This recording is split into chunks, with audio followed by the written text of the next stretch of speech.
The sun was a dying ember over the high desert, bleeding slow across the canyon walls until the earth itself looked wounded. Wind moved through the sagebrush like an old memory, restless and hollow, carrying the faint scent of rain that would never come. The sky was so wide it felt cruel, a silent judge looking down on miles of dust, bone, and regret. A hawk traced lonely circles above a riverbed gone dry. Below, the land stretched out like a forgotten prayer, cracked earth stitched together by brittle grass and ghost towns swallowed by time. An old fence leaned against nothing, its wire rusted and singing softly in the wind. Every sound was small, swallowed by the hush of distance, the slow breath of the desert, the rattle of a lizard in the brush, the faint creak of leather where a saddle waited for someone who never came back. The air itself seemed to mourn.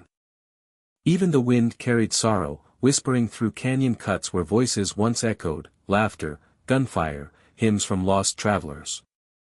Now, only silence rode there, heavy as a promise unkept.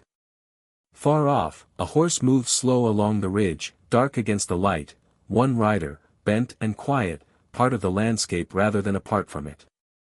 Dust rose around him like ghosts. His shadow stretched long and thin, trailing behind as if reluctant to follow. He didn't hurry. No one did out here. The land had its own kind of time, slow, deliberate, unforgiving. It remembered everything, the blood spilled in its dirt, the tears that dried before they reached the ground, the names carved into wooden crosses that no one visited anymore. And still, the wind blew. It ran its fingers over the canyons and cliffs like it was searching for something it had lost, a voice, a face, a heartbeat. When night began to fall, it came not as darkness but as surrender.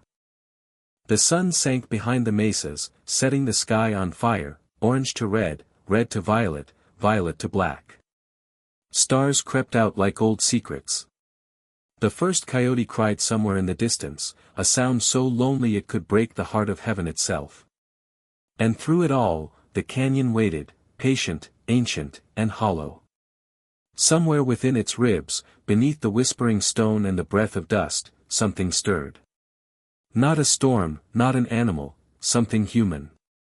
A faint echo rose with the wind, weak, broken, and almost lost to the vastness. It was the sound of a cry. And though the rider could have sworn he'd imagined it, his hand tightened on the reins. Because out here, even a whisper could change the course of a life. And in the hush between one heartbeat and the next, he heard it again. A cry from the canyon. He rode down slow, the way a man does when he's not sure what he's riding toward. The canyon swallowed sound, even the clop of his horse's hooves faded into the hush. He followed the echo that had called him, thin as breath, fragile as a prayer, until it led him into the shadow of red rock walls that rose like cathedral pillars. At the bottom, beside a tumble of stone and sage, he found her. She was half hidden beneath the dust, her hair tangled with dry grass, her hands scraped raw. One boot was gone, the other twisted. Blood had dried on her temple, a dark ribbon tracing the curve of her face. She didn't move when he stopped. Only her chest, rising shallowly, proof that life, stubborn as a desert weed, still clung to her. He dismounted without a word. The reins slipped from his hand, the horse lowering its head to drink from a trickle of muddy water that seeped from the rock. He knelt beside her, the leather of his gloves creaking softly, an old sound in a quiet place. He touched her shoulder, light as dust. Her eyes opened. They were the color of rain over stone, distant, uncertain, half in another world. She tried to speak, but her lips cracked instead. He shook his head. No words. Not yet. From his saddlebag he drew a canteen, uncapped it, and pressed it to her mouth. She drank like someone remembering how. He tilted it slow, watching her throat move, watching life return in small, uncertain swallows. Then he pulled off his coat, long, faded canvas, and wrapped it around her shoulders. The desert night had teeth, warmth was mercy here. She flinched at his touch. He froze, waited. Her breathing steadied. He tucked the coat tighter around her, then lifted her gently, cradling her as though she were made of the same brittle clay as the canyon walls. She was lighter than he expected. Too light. The horse shifted as he carried her over, snorting softly, sensing the strange stillness that hung between them. He placed her across the saddle, then swung up behind her, careful, steady, wordless. The night wind caught her hair and carried it across his chest like a whisper. He glanced once at the canyon, vast, empty, swallowing secrets whole, then turned his horse toward the fading light. No one spoke. The only sound was leather creaking, hooves striking stone, and the slow, steady rhythm of a heartbeat that didn't belong to him. He didn't know her name, or where she came from. But something in her silence felt like an answer to his own. As the canyon fell away behind them, the wind rose again, carrying that faint echo he'd followed. Only now, it wasn't a cry. It was a sigh. And it followed them into the gathering dusk.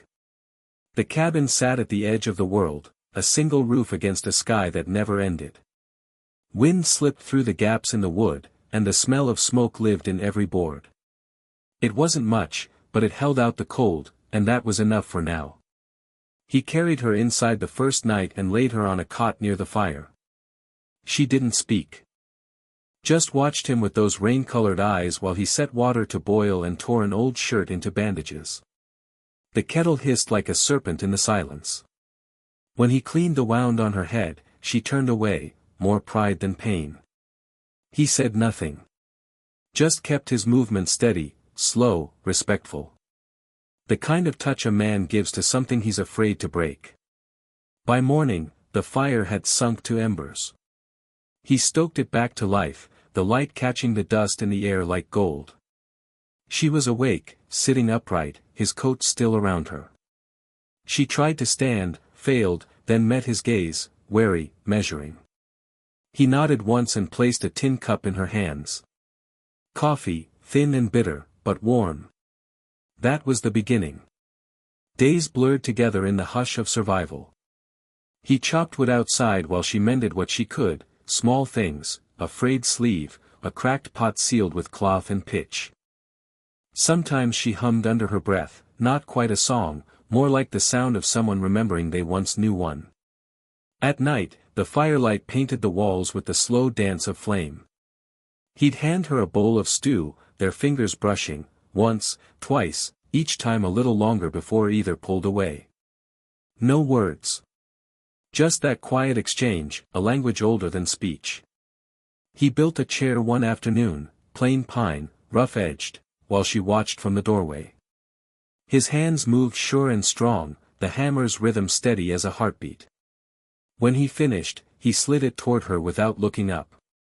"For you," he said softly, the first word since the canyon.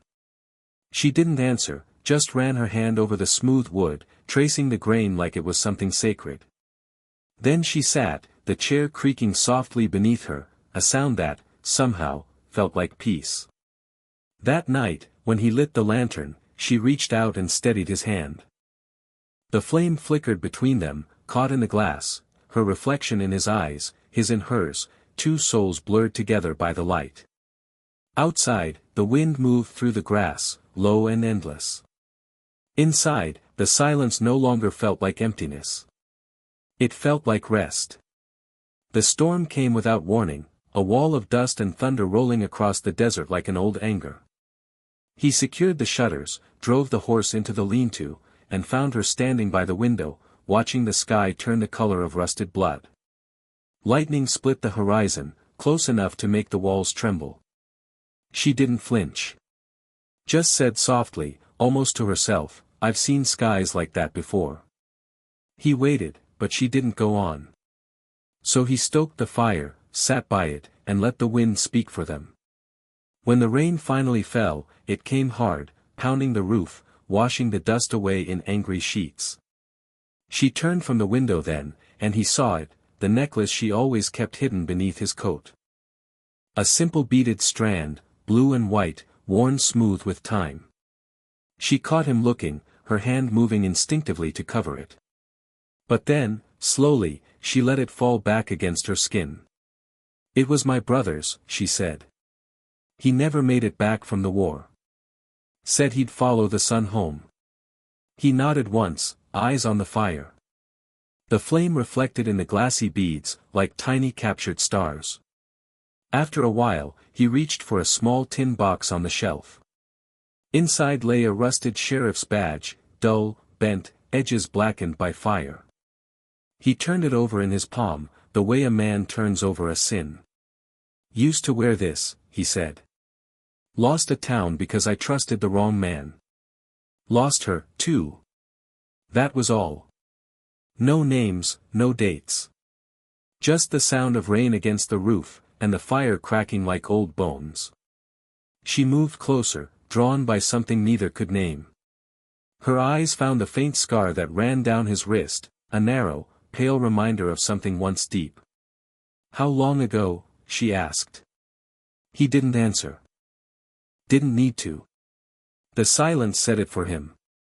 Outside, the rain softened to a steady hush, a lullaby for ghosts. Inside, two strangers sat in the flickering half-light, each carrying the weight of the other's story without needing to speak it. Her hand drifted toward his, stopping just before contact. He didn't move away. Between them, the badge and the necklace lay on the table, metal and beads, earth and sky. Two small relics of loss, catching the same flame. And in that quiet moment, something shifted, not forgiveness, not yet, but recognition. The kind only the broken understand. When the storm passed, the world outside smelled of wet sage and second chances. But neither of them stepped out to see it. They just sat there, side by side, listening to the slow drip of rain, each heartbeat an echo in the other's silence. The peace didn't last. It never does in country like this. He saw the dust first, a thin line on the horizon, rising where no wind blew. By the time he reached for his rifle, the echo of hooves had already begun to hum through the valley. 3 riders. Maybe 4. Moving hard. She was outside, hanging laundry on the line, the sunlight touching her hair like fire. When she saw his face, she froze. She didn't need to ask. She already knew. "Who are they?" he asked quietly. Her eyes dropped to the ground. "Men who think they own me. I ran when they came for my village. One of them wears my brother's beads on his wrist." He looked toward the ridge again, closer now, the sound louder. "If they find you here, they'll burn this place down." She turned to him, calm but trembling. "Then you should let them." He almost laughed, bitter, tired. "I've lost too many things to fire. I'm not losing this." She stared at him, something breaking behind her eyes. "You don't even know me." "I know enough." The first rider appeared over the hill, rifle gleaming in the sun. He had time to think, maybe 1 heartbeat, maybe 2, to weigh what a man's soul was worth after all it had already lost. He could hand her over. Live. Keep the roof, the quiet, the life he'd built out of ruin. Or he could do the foolish thing, the human thing, and choose her. When he stepped onto the porch, the wind rose behind him, snapping the loose boards like the earth itself was holding its breath. The riders slowed when they saw him. The one in front, big, scarred, eyes like wet stone, spat into the dirt.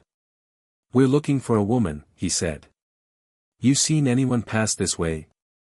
The ex-lawman in him wanted to lie clean, sharp. But his voice came out raw. "No one here but ghosts." The man studied him. "Then you won't mind if we look around." His hand drifted to the rifle. "I mind plenty." For a long moment, no one breathed. Then the lead rider's lip curled, that kind of smile men wear when they think the world's already theirs. He never saw the shot coming. The sound cracked like thunder, echoing off the canyon walls. One horse screamed, bolted. Dust rose, thick and choking. When it cleared, the riders were gone, swallowed by the distance. He stood in the silence, smoke rising from his rifle, heart pounding like a drum. Behind him, she was at the doorway, her hands shaking, eyes wide. "You shouldn't have done that," she whispered. He turned to her, shoulders heavy, voice low. "Maybe not. But I couldn't let them take you." Outside, the dust began to settle. Inside, the air smelled of gunpowder and something fragile, like trust, barely born. For the first time, she didn't look afraid of him. Only of what it meant that he'd chosen her. Night came soft that evening, like it was afraid to break what had settled between them. The fire burned low, not for warmth now, but for company. Outside, the coyotes had gone quiet, even the wind seemed to keep its distance. She sat by the table, mending one of his shirts. The sleeve was torn from the fight, a rough hole where the bullet had grazed past. Her fingers moved slow, deliberate, like each stitch was a prayer for what was left unspoken. He watched her from across the room, the lamplight flickering between them. The silence was no longer heavy, it had softened, turned into something like understanding.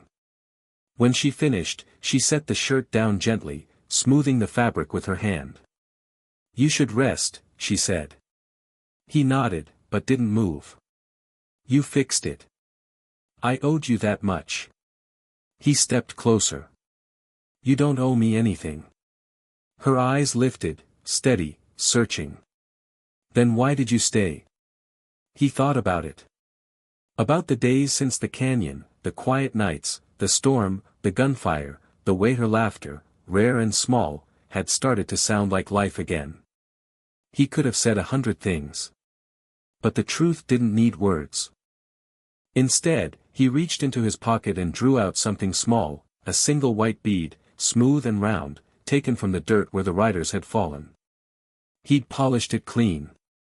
It gleamed faintly in the light. He placed it in her palm. "For your brother," he said.